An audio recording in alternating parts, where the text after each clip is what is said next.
अस्सलाम वालेकुम वरहमतुल्लाहि वबरकातुह। आइए राष्ट्र सहारा का अक़वाल ज़र्रीन और इदारिया सुने।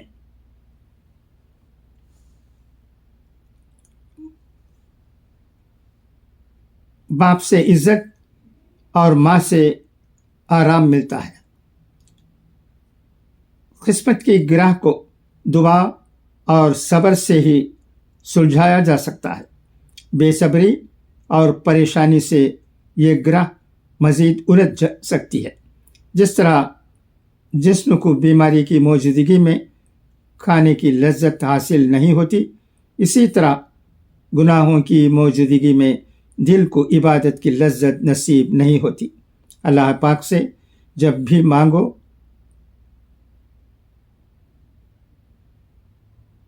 भरोसे के साथ मांगो, क्योंकि वो तब भी देता है जब तुम नहीं मांगते। फिर ये कैसे मुमकिन है कि तुम मांगो और वो अता ना करे।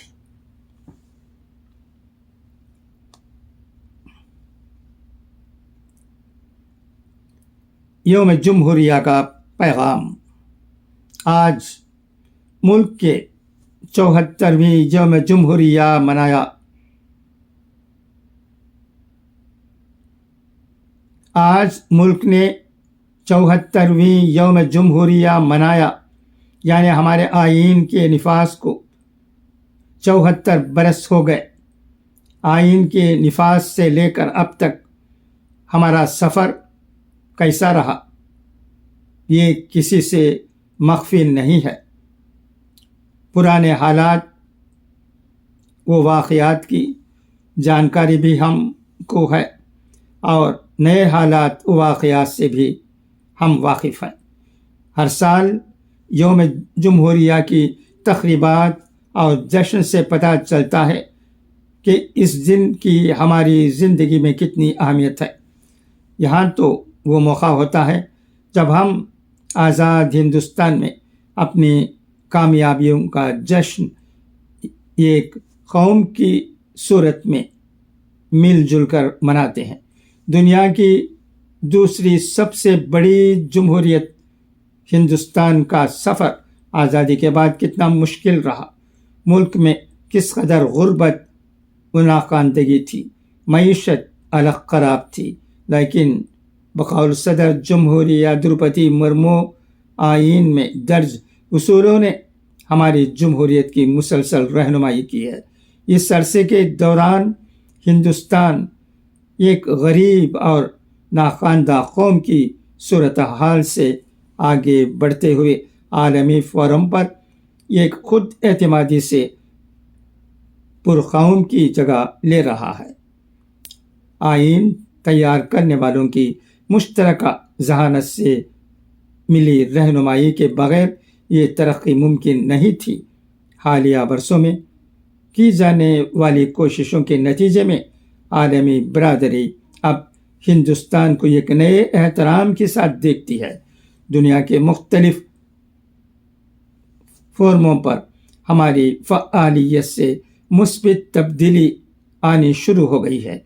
हिंदुस्तान ने आलमी प्लेटफार्म पर जो एहतराम हासिल किया है, उसके नतीजे में मुल्क को नए मौक़े और ज़िम्मेदारियाँ भी मिली हैं। जैसा कि आप सब जानते हैं, इस साल हिंदुस्तान G20 ममालिक के ग्रुप की सदारत कर रहा है। जमहूरियत के हमारे सफ़र को इस लिहाज से कामयाब ही कहा जा सकता है कि 74 बरस से हम सब मुत्तहिद हैं, आईन पर यकीन रखते हैं और दूसरों के लिए अपनी जमहूरियत को एक मिसाल बना रहे हैं। इसकी वजह से न सिर्फ दुनिया हमें कदर की निगाह से देख रही है, बल्कि हमसे बहुत सी तवक्कुआत वाबस्ता कर रही है।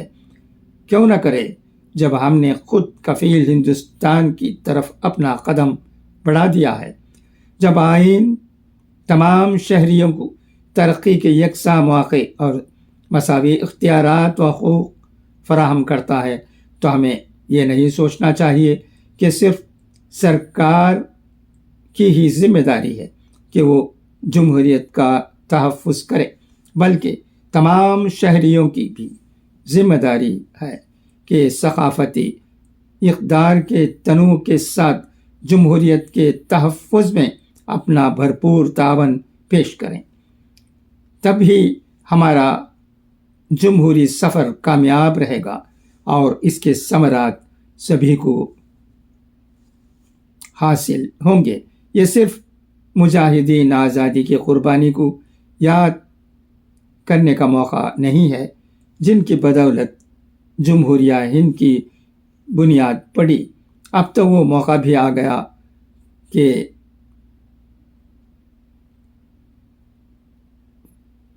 کر تو یہ پت مہمانوں کی گیلری میں پہلی بار VIP نظر نہیں آئے۔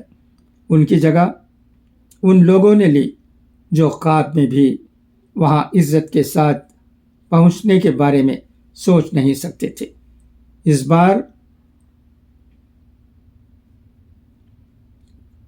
کرتویہ پتھ کا منظر کتنا منفرد تھا۔ سماج میں جو لوگ حاشیے پر رہتے ہیں وہ مہمان تھے۔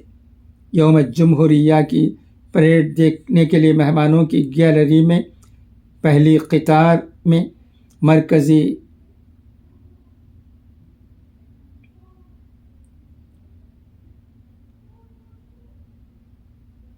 فرنٹ لائن ورکرز، دودھ و سبزی فروش، پٹری والے اور آٹو ڈرائیور تھے، جن کو وزیر اعظم نریندر مودی نے خود خصوصی دعوت دے کر مہمان بنایا تھا اور انہیں نمایاں مقام عطا کیا۔ 74ویں یوم جمہوریہ میں سماج کے دبے کچلے اور کمزور لوگوں کی جو عزت افزائی کی گئی، اس سے پورے میں ایک مثبت پیغام گیا کہ یوم جمہوریہ اور یوم آزادی کی تقریبات صرف سرکردہ اور مخصوص لوگوں کی موجودگی میں منانے کی روایت، دوسرے الفاظ میں VIP کلچر قصہ پارینہ ہو چکا ہے۔ نیو انڈیا میں نئی روایت کا آغاز ہوا ہے۔ یہی وہ مساوی حقوق و اختیارات کا وہ نقطہ تھا جو مجاہدین آزادی اور آئین مرتب کرنے والوں نے دیکھا تھا۔ یوم جمہوریہ پریڈ میں ہر سال نئی نئی طاقت اور ٹیکنالوجی کا مظاہرہ ہماری شان ہے۔ یوم جمہوریہ اور یوم آزادی پر 74 برسوں میں بہت سی تبدیلیاں ہم دیکھ چکے ہیں۔ ایک اور تبدیلی ہر شہری کی خواہش ہے اور وہ یہ کہ اس دن ہم اپنا محاسبہ کریں کہ آزادی یا آئین کے نفاذ کے بعد سے ہم نے کیا کھویا اور کیا پایا، اور ہمیں آگے کیا کرنا چاہیے۔ کیا حقیقت میں پورا ملک جشن منانے کے لائق ہے؟ کیا ہر اسکیم کا فائدہ سبھی کو یکساں پہنچ رہا ہے، یا سماج کا کوئی طبقہ محروم رہ جاتا ہے؟ ترقی کے یکساں مواقع عملی طور پر سبھی کو حاصل ہیں۔ کسی کے ساتھ حق تلفی یا زیادتی تو نہیں ہو رہی ہے؟ یہ وہ سوالات ہیں جن پر سنجیدگی سے غور کرنے کی ضرورت ہے۔ واقعی ہم خوش قسمت ہیں، ہم ہندوستانی ہیں۔ ہندوستان میں جو بات پائی جاتی ہے وہ دنیا کے کسی ملک میں شاید ہی ہو سکتی ہے۔ ہمیں ناز ہے، فخر ہے، گرو ہے ہندوستانی ہونے پر۔ راشٹر سہارا کا یہ اداریہ بھی میں نے پڑھ کر آپ کو سنا دیا ہے۔ اس ادارے میں بہت سی باتیں کہی گئی ہیں جن سے ہمیں اس بات کا علم ہوتا ہے کہ یہاں ترقی پسندانہ اقدامات کیے جا رہے ہیں۔ یہاں تمام طبقات کو لے کر نئے ہندوستان بنانے کے عزم میں ہم کوشاں نظر آتے ہیں۔ ہندوستان کا مستقبل بہت روشن رہے گا، اس میں سندیہ نہیں۔ ہندوستان زندہ باد۔ خدا حافظ، فی امان اللہ۔